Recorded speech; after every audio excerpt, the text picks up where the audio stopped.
So here we are in our garden here at Crafty Gatherer, and we just wanted to show you some quick couple of ways that you can get some veggies growing right now for you and your family. So the first thing that you really want to do is find a place for your veggie garden. And number one, plants need light, they need sun, they need air, and they need water. So you want to find a place that is going to have sunlight for most of the day. That is tip number one.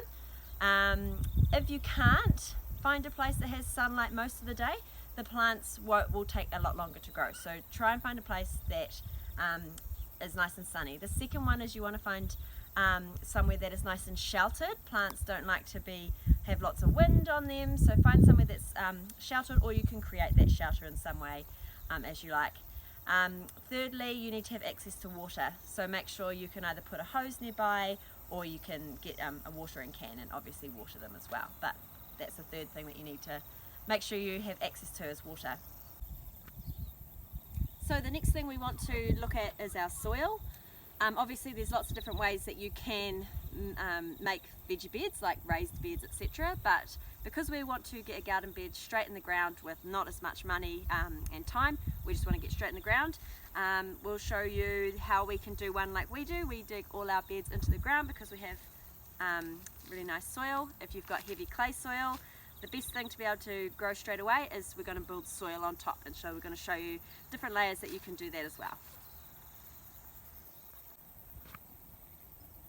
So the first kind of garden bed we're going to show you is straight into the ground. So what you want to think about is size.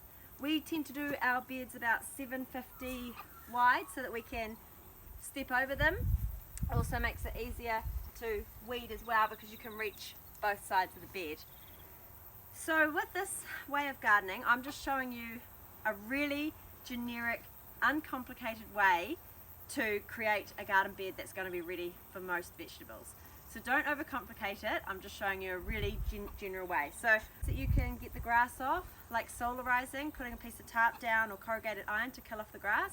But because we want to build our garden bed this week and get our veggies in, we are going to take the grass off. We're going to turf the grass off the layer of our lawn. We want to make garden beds, not grow lawns. So all you do is, so we've marked it out. You can mark it out with string or however you want, and then all you're going to do is cut lines into the grass along and then simply turf it off. And we've been laying it over here so that will kill off the grass, so that when we want to extend our bed later on, we'll already be halfway there. So again,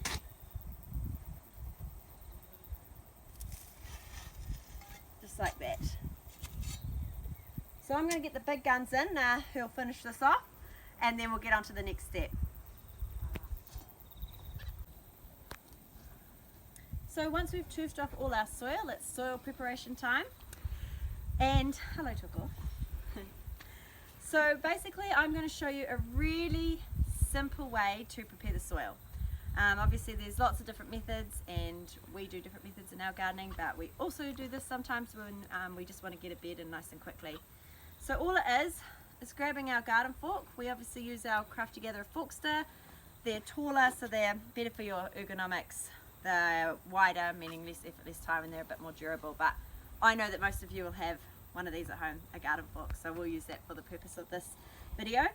So all you're doing, we've done this bit already obviously, is putting your fork in and aerating it, just lightly loosening the soil. We're not turning the soil over, we don't want to disturb the soil biology that much. All we're doing is putting our fork in and loosening it up. So what this is doing is obviously adding some air into our soil. Air is really important for the soil biology in the plants, and it also means that the roots of the plants can grow down nice and deep, so they're not trying to grow outwards and compete with each other. It also means that we're adding drainage into the soil so our plants aren't getting waterlogged.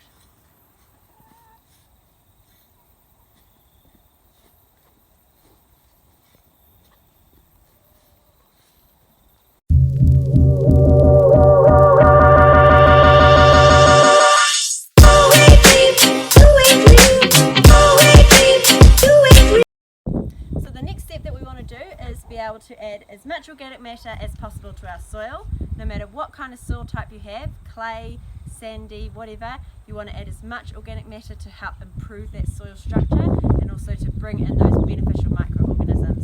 So the most simple way to do that is by compost. Get compost wherever you can. So we obviously make our own compost, so you want to spread it on, probably at least a good centimetre thick. And obviously we go right along the bed with that. And then just get a nice general fertiliser. Some nice local ones is either fodder, feeding the earth, or Nature's Garden. They're really good fertilisers that are made from rock dust, which our microorganisms understand, instead of artificial fertiliser. And then all you're doing is sprinkling a bit of that on as well for some nutrients and minerals. And then grabbing your garden fork. You don't want to step on your bed now that you've prepared it. You don't want to step on it ever. Take good care of our soil. It's number 101 of gardening. Then all you're doing is helping to incorporate that into the soil. And then this bad boy is ready to go. Obviously there's lots of other things that we could be doing, but for now that is going to get you off on a great start. So this second method of preparing a bed that I wanted to quickly show you is called lasagna gardening, and basically it's for any soil that's like a really thick, sticky, heavy clay soil, or you've got a really hard pan, or you've just got really poor soil. This is a great way to build soil on top of that, so you don't have to turf off the grass, you can just build the soil right on top. So I prepared something earlier. So all I did under here was I got my fork and I pushed it in, no matter how far you can push it in, just to loosen it up a little bit, to start to create a bit of air, because air really aids in that breakdown process. So then all I did was I layered it with different layers of carbon and nitrogen. So the first thing that I put down was cardboard. So you'd measure out the size that you want to make it, and you'd put cardboard along the whole bottom of it. And then I wet that cardboard, and then I added a thin layer of grass clippings, which is a nitrogen layer.